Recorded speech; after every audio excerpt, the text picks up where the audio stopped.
Good afternoon. Thanks for joining us. I'm Dan Dennison, the Senior Communications Manager at DLNR. Thanks for arriving for kind of an impromptu news conference. The reason we put it together is we got a lot of media requests over the past 24 hours about the rollout of the new Diamond Head reservation system. So we wanted to take an opportunity to have you talk to our State Parks Administrator, Kurt Cottrell, and Assistant Administrator, Alan Carpenter. And Kurt has a couple of opening remarks, and then we'll open up to the floor for questions, and then I have some questions from reporters who cannot be here this afternoon. With that, Kurt? Okay, mahalo. Okay, yeah, thanks you guys for such short notice. We were trying to hold you guys off at least till tomorrow, but you're so voracious, we're gonna do this today. So, I wanna give you guys a metaphor on this system. Today's rollout has been a long-awaited and a very complicated process for us, and today it's like we're paddling the canoe and re-rigging it at exactly the same time. So, some of the answers are fluid for us today because it's a big deal, first time rollout. But I just wanted to kind of, for context, describe what State Parks is trying to do in terms of this new paradigm of managing over-tourism. And as you folks know, we started this in 2018 with the rollout of reservations at Haena. And Haena was a distinctly different type of park unit. We don't have a lot of walk-ins.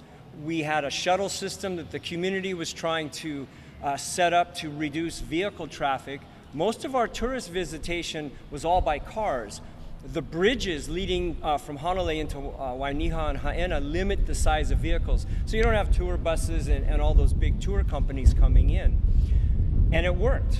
And part of the reason it worked is because our folks on the ground, the parking company, were working closely with the shuttle folks, trying to find that sweet spot between how many spaces in a 100-car lot to leave open for visitors versus locals, because that's a big part of our paradigm, but to also incentivize people to use the shuttle to reduce cars.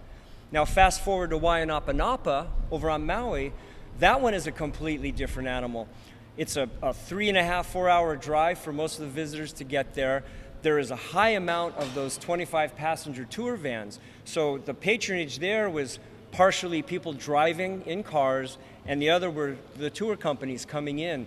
So that one we had to add to that system what we call a Public Utilities Commission portal. So the visitor would come in and make their reservations, but the commercial companies would register with their tours and they would have to make their reservations in advance, all driven by capacity models over periods of time in the day. Now fast forward to Leahi or Diamond Head, another totally, completely different animal. We have walk-ins, we have bike-ins, we have the trolley bringing in people, we have people driving in. When the Japanese market returns, we'll have Roberts and Inoa and Royal Star and all those big tour providers bringing in patrons. So the performance metrics on trying to now manage all those modes of access is a totally different and more complicated animal. 50% of our patronage at Diamond Head is pretty much walk-in. That's partly because our parking lot is small, so people either walk in from Waikiki or they find parking in the residential area and walk in because they're getting turned away by the parking vendor because there's no more space, yeah?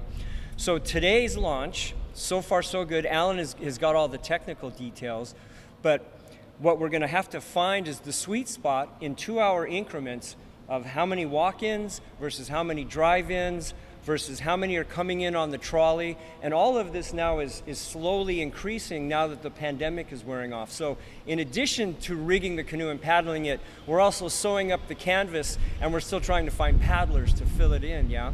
So we're excited, it's working well, but the one takeaway, these systems only work if we have a contracted vendor or staff kind of as the bouncers at the front door, because the visitor, they want that experience, and if we don't have a means to ensure they get those reservations, they're going to come in anyway. So the partnerships that we have with our parking companies who are helping us manage this is the key part of the success.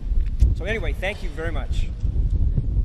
Thank you, Kurt. With that, let's open up the floor to questions from journalists, and because of the wind and not having a sound system, I'll probably repeat your questions, so if you keep it rather brief. Do those limits include Kama'aina as well? Alan? Yep. Good question. So the limits that we're setting are there only on out-of-state visitors, and the reservations only apply to out-of-state visitors, and that's simply because it's not the 50 locals who visit who are the problem. It's the next 3,500 out-of-state residents, right? If only residents visited, it would be a pleasant experience every day of the year. And a lot of what we've been dealing with in terms of, we keep talking about managed tourism, destination management, over-tourism. We're trying to also diminish some of the tension between locals and out-of-state visitors and create a higher quality experience so that folks can go to their own park in their own backyard when they want to, right? So locals, they want to go to a beach when the weather's good, when the surf is up.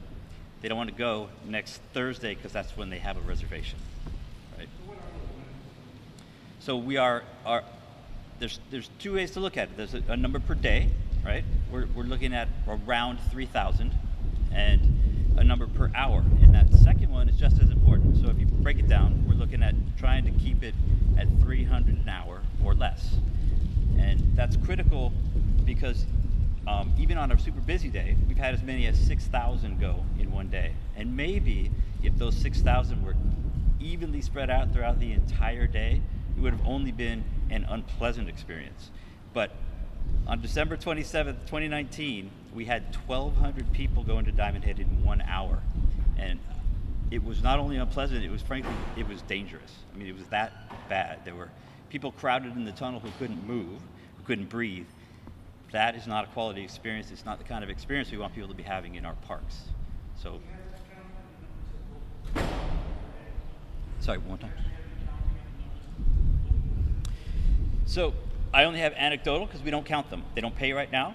They come in, and so 50 to 100, I think, right now. And frankly, with a system like this, we hope that more will come, right? We're basically creating an experience. They'll feel more welcome. It'll be a more quality experience. They won't feel that there's crowds. That's a big part of this unveiling, is to get locals back into the parks in their own backyards. The fees, we raised our fees during COVID, and at the moment we think they're appropriate.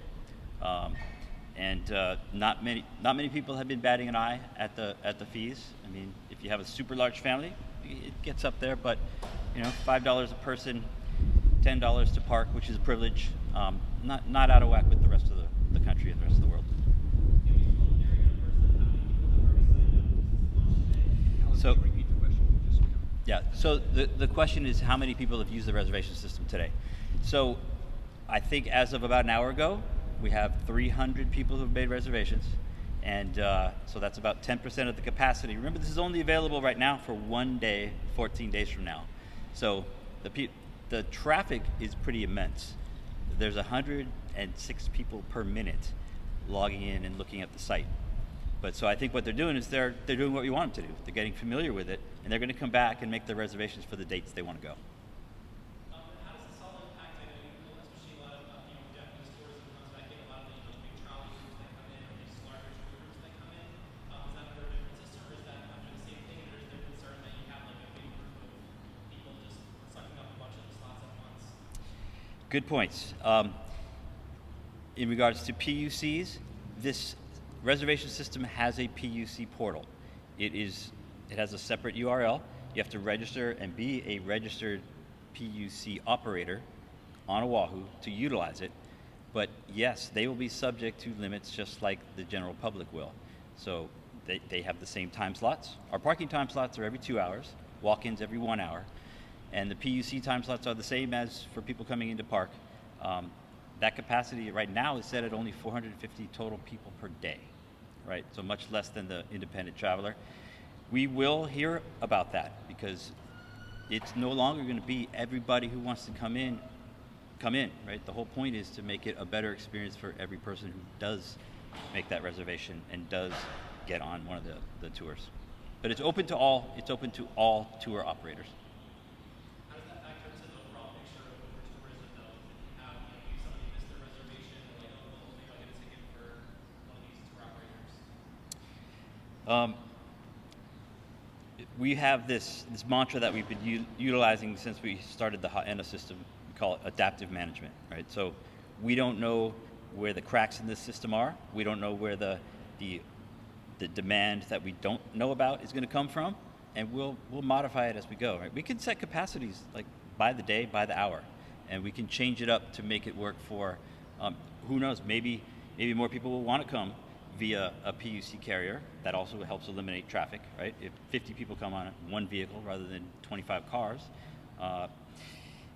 But we'll have to wait and see, and we are particularly wondering what's going to happen with the Asian market, because they are typically more tour-bound than Americans, who we are largely dealing with right now. I can amplify that just briefly. So again, because I dream in metaphors, for our entire history as a tourism destination, we've been an all-you-can-eat buffet.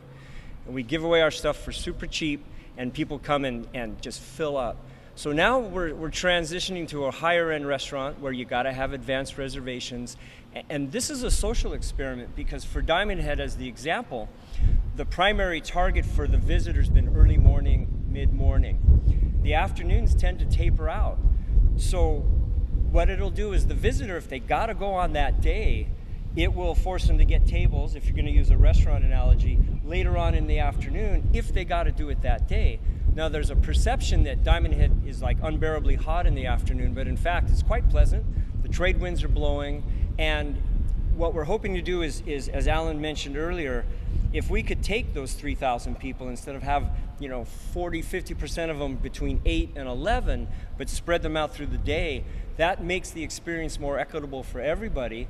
And again, it reduces the load on our comfort station, because the comfort station just gets hammered, and we have to shut it down and go like gangbusters, because there's people waiting to use the comfort station. So if we can start reducing the numbers, we can improve quality, start reducing the impact, and stretch it out. The other element that's really going to be important is monitoring patronage use, like Tuesday, for example, Hanama Bay is closed. So we may want to pump up our availability on that day to accommodate that kind of overflow. So it's going to require a lot of tweaking and a lot of attention and a lot of data management as it comes in, as we then determine where do we turn the dial in terms of finding that sweet spot. And it's never going to stay still. Let me, if I could, we have some written questions for folks who couldn't be here, so we'll just, I think, turn to Alan for this first set of 3. And I think you've answered this, so I apologize for repetition. How many people can reserve per day per time slot? So, as Kurt said at the beginning, it's about 50% walk-in and 50% drive-in. And so when you're looking at 300 an hour, we're allowing 150 per hour walk-ins. And the vehicles are, it's a hypothetical average, right? So it's 60 vehicles per 2-hour time slot. Multiply that by 2.5 or 3, I don't know what it is, so we can't give you an exact number, but our target is 300 people per hour, split between vehicle entries, PUC entries, and walk-ins. Fees paid, you have to purchase the reservation at the time you make it, yes. All online, no more cash, no more credit cards on site. So it's a smoother entrance into the crater, right? You get a QR code, it comes up, you pull it up on your phone, or you can print it, and then our parking vendor, they'll have a scanner app, they scan it, it gives them the information, they confirm it's the right time slot, and in you go. Alan, don't go away. Next question for residents, it says, may depend on parking. What if they park elsewhere and walk in? Is that allowed? Absolutely, right? So if you live in the neighborhood, or if you know somewhere you can park legally nearby, in fact, we encourage that. So it just makes the hike a little bit longer. But residents, remember, this whole thing is geared towards inviting residents back in. The answer to how many slots we're going to hold back for residents is as many as we need, right? We'll adjust it. I hope we never have to turn a resident around who drives into Diamond Head again. Next question for Kurt. How much did it cost to set up this new reservation system for Diamond Head? Which different entities were paid to set it up? Okay. So the way we set up the payment, we didn't have the cash. Our operating budget during this period has been pretty thin. So during the pandemic, we restructured the contracts with our parking vendors because everybody was hurting, and our typical give us a percentage of your gross income didn't work, particularly when we were closed. So as we reopened, we had restructured our vendors so that they pay us what is called an NOI, or a net operating income. So once all their expenses are covered, then we get a percentage of the income, but there's no risk to the parking vendors depending on fluctuations in the pandemic. For this system, it costs just about $500,000 that ProPark paid to Ascent Partners, who was the design company. And so the revenue that they were generating, the development of the system was part of their cost in operating and managing the parking at Diamond Head. And how will the fees be used? Okay, great question. I love that. So thanks to the legislature, fingers crossed, it looks like they're going to raise our spending ceiling up to $12 million based on the new income we generated starting in 2020 with a fee increase. We have about a $40 million backlog in deferred maintenance. We have an obligation to spend a percentage of these fees at Diamond Head, so expect some improvements coming into Diamond Head within the next few years. It costs $30,000 a month just to deal with the sewage cost at Diamond Head. So there's operating costs that these fees cover. But we're a statewide system, and as all these park units generate income, Akaka, Iau, Kokay, Pali, Hapuna, Diamond Head, Makena, Wainapanapa, goes into our special fund, and it's going to help augment our operational costs, and we'll finally get to reinvest into our beloved state park system with a degree of operating capital that we have not seen yet, all pretty much on the heels of the tourists paying for those improvements, because for these big ticket parks, that they are the primary generator of impact. So it's a good trade-off, I think, in terms of reinvesting from revenue from the tourism industry. Wait, Kurt, one more for you. How much and what kind of impact will limiting guests at Diamond Head have on the area? Ooh, that's a good question, because our goal, obviously, is we want to improve the quality, as Alan said, within the crater. We are hoping, once this rolls out and the visitor industry gets the word out, we want to try to reduce traffic in the surrounding neighborhood, which is exactly what we've been able to accomplish at Wainapanapa and at Haena, where we've shrunk down that independent travelers' car traffic in the community. And the only downside is if our parks are full, we haven't eliminated tourism, they just go somewhere else. So we're kind of redistributing, I think, the impacts of vehicles. Alan, back to you now. This is maybe premature, but maybe you can answer. Has the state received any pushback thus far from tour companies or visitors for this change, or on this change? Thanks. I haven't received any feedback from visitors thus far, but we've received calls, and we've even had folks walk into our office, PUC operators, wondering how this is going to affect them.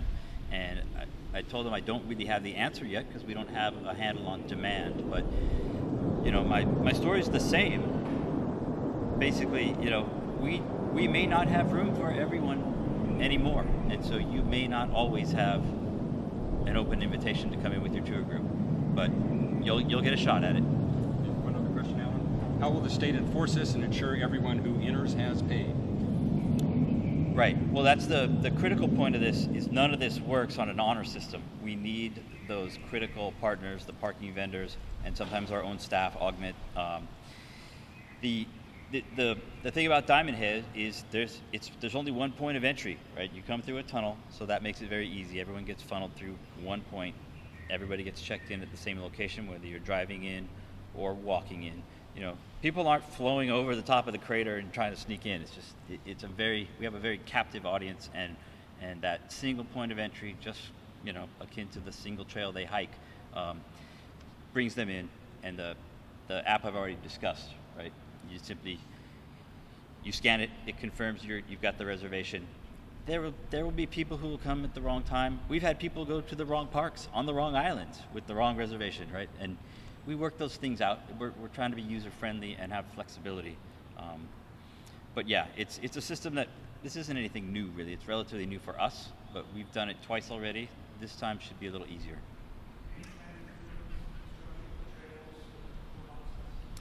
So, good question.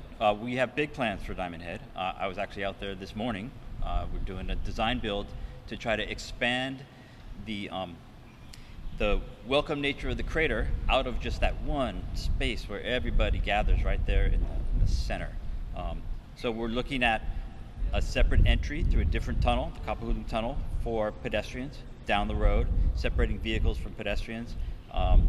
We'd like to spread out the use, right? So not only spread out the use throughout the day, but spread out the use throughout the crater. Right now, it's kind of a one-trick pony, one ant line of people going up to the top. But there's other great educational opportunities and interpretive opportunities that we look forward to, as Kurt said, spending some of this money after it comes in, reinvesting it, and expanding opportunities. A couple more written questions from journalists. Kurt, for you, are there any other parks the state is considering implementing a reservation system in? So the goal has been to, as quickly as we can, try to deploy advanced reservation systems before the return of the visitor industry. Well, we kind of missed that benchmark because they're here. So what we have to do next, we're going to work on this one and pause before we implement the next reservation system, because we have to rebid our parking and entry contracts in a different way than we've done before in order to ensure that a reservation system is now an element of those parking contracts. So to answer that question, once we do that, Eow and Akaka Falls lend themselves to the next park in line. And the system we did at Diamond Head has been designed so that we can then, with a few altercations and adjustments, add other park units to it as well. So yeah, Eow and Akaka. Akaka gets buses with cruise ships, Eow gets buses with cruise ships. So we can sort bus and independent visitor by reservation, I think, pretty readily at those two park units. And just one quick note, I don't think we expect any altercations, but alterations. Yes. We hope there's no altercations. Yes. And Alan, one final question for you. I'm going to combine two. So far, has the website handled the demand without any issues, and is it fully booked already for May 12th, the first day where you have to have reservations? Okay. The second one I already answered. We've taken about 300 reservations thus far today, with a capacity of potentially 3,000. So we're only about 10% full. I think people are toying with and learning how to utilize the system, and it'll start filling. What was the first question again? Sorry. Any issues with the system? No. So we went through some pretty rigorous testing, but you can never find everything, right, when you unveil a system. We've had a couple of minor glitches here and there. It certainly has handled all the traffic. Like I said, 106 people per minute are logging in right now and looking at it. They conducted a stress test. What they say is they just flood it with massive capacity of artificial users. They did that last week, and it performed well. Haven't heard anything about capacity issues at all today, so it's fingers crossed.